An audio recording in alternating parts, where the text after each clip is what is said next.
Hey, what's going on, guys? I was asked to comment on this whole 6.2 liter L87 issue with GM, and basically what it boils down to is they're saying there's been debris on the rods in the engine, or the way the crankshaft is actually polished and finished.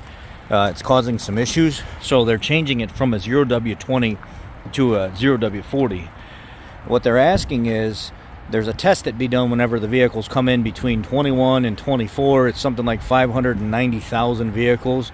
They want them to put the vehicle on a scanner, see if certain codes are set in the system, and if they are, they need an oil change with a new filter and 0W40 oil. Here's what I have to say about this. Kind of sounds like a band-aid a little bit, but I want to be honest with you. A lot of vehicles that call for 0W20, 0W16, 0W oils here in the United States, when I'm on my databases at work and I'm looking at different manufacturers, it'll say in Canada, in Mexico, in Saudi Arabia, in somewhere else, 0W20, 0W16. It's the same built engine in these other regions, and they're going up to 5W30, 5W40, 10W30 in some of these regions and climates. And we're not allowed to do that here, but the engine's built exactly the same.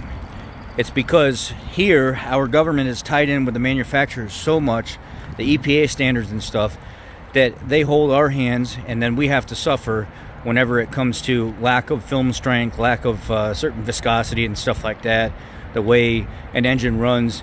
And people are afraid to change to these other oils because they don't know any better.